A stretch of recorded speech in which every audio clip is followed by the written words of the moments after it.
Hello students, this is the chapter number 4, Working of Institution, and today's subtopic is the judiciary. In the previous video, we had studied about the legislatures and the executive, and today we will read about the judiciary of India. One final time to the story of the offline memorandum that we started with. This time, let us not recall the story, but imagine how different the story could have been. Remember, the story came to a satisfactory end because the Supreme Court gave a verdict that was accepted by everyone. Imagine what would have happened in the following situations if there was nothing like a Supreme Court in the country. Even if there was a Supreme Court, if it had no power to judge actions of the government, even if it had the power, if no one trusted the Supreme Court to give a fair verdict, even if it gave a fair judgment, if those who appealed against the government order did not accept the judgment. This is why an independent and powerful judiciary is considered essential for democracies.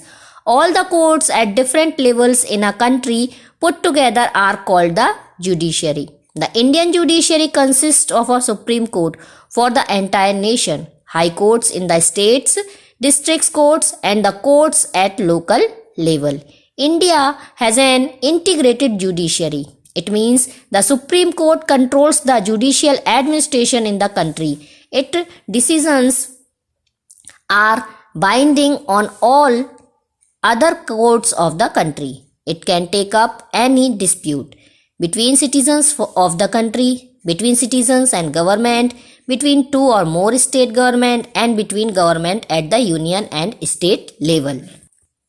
तो children, अब हम judiciary के बारे में पढ़ेंगे. जैसे कि हमने फर्स्ट चैप्टर में ही स्टार्ट किया था कि आपने एक मेमोरेंडम देखा था जो कि सेक्रेटरी ने पब्लिश किया था, और उस मेमोरेंडम में रिजर्वेशन दिया गया था बैकवर्ड क्लासेस के लिए 27%. अब जो जुडिशरी है उसके पास ये पावर होता है कि यदि कोई भी व्यक्ति इस जो उन्होंने नोटिफिकेशन निकाला था, जो उन्होंने बिल पास किया था, उसके खिलाफ में यदि कोई व्यक्ति है, विरोध में यदि कोई व्यक्ति है, तो फिर वो उसको न्याय कहाँ से मिलेगा? हमारे जुडिशियल सिस्टम से न्याय मिलेगा.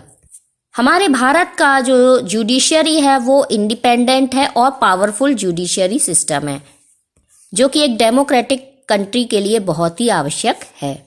इंडियन जुडिशरी जो है, सुप्रीम कोर्ट जो है, पूरे नेशन में जो सबसे ज़्यादा जिसके डिसीजंस मान होते हैं एट लास्ट वो सुप्रीम कोर्ट के डिसीजन ही होते हैं. इसी तरह से स्टेट के लिए हाई कोर्ट्स बनाए गए हैं, डिस्ट्रिक्ट लेवल के लिए डिस्ट्रिक्ट कोर्ट्स बनाए गए हैं, लोकल लेवल के लिए लोकल कोर्ट्स बनाए गए हैं. हमारे भारत में इंटीग्रेटेड जुडिशरी सिस्टम है. इसका मतलब यह है कि सुप्रीम कोर्ट के अंडर में बाकी के सारे कोर्ट्स काम करते हैं. सुप्रीम कोर्ट के डिसीजन को सारी पूरे देश के कंट्री के जो कोर्ट्स हैं उन्हें मान्य करना होता है. और जो सुप्रीम कोर्ट है वो अलग अलग तरह के मैटर को ले सकता है और जितने भी डिस्प्यूट्स हैं उनको सॉल्व कर सकता है, चाहे वो सिटीज़न के बीच में हो हमारी कंट्री के, या फिर गवर्नमेंट और सिटीजन के बीच में हो, या फिर टू से ज़्यादा स्टेट के बीच में हो, किसी भी तरह के हो. तो ये इन डिस्प्यूट्स को दूर करने का काम जो है वो सुप्रीम कोर्ट के द्वारा किया जाता है, और सुप्रीम कोर्ट का डिसीजन फिर सभी को मान्य होता है. Supreme court is the highest court of appeal in civil and criminal cases. The judge of Supreme Court and High Courts are appointed by the President on the advice of the Prime Minister and in consultation with the Chief Justice of the Supreme Court.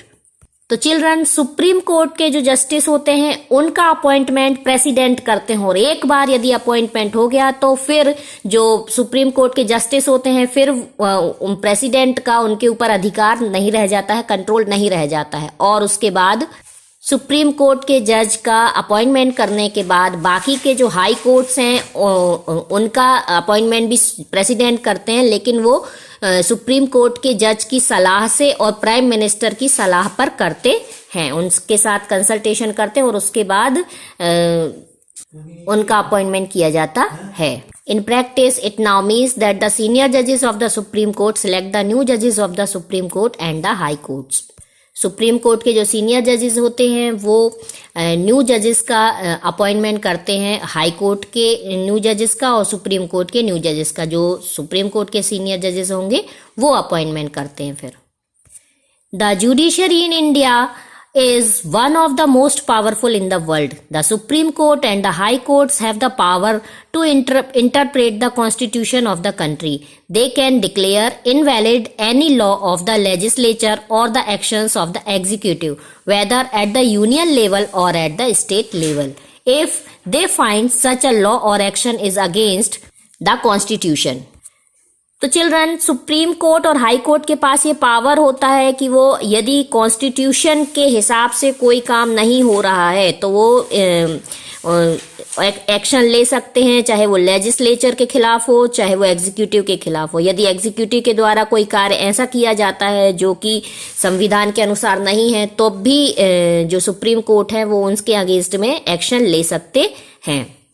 इसके साथ साथ यदि कोई ऐसा law बना दिया जाता है जो कि जनता की भलाई के लिए नहीं है तो इसके अगेंस्ट में भी जो हमारा सुप्रीम कोर्ट है या हाई कोर्ट है वो ऑर्डर कर सकता है और उस पर स्टे लगा सकता है।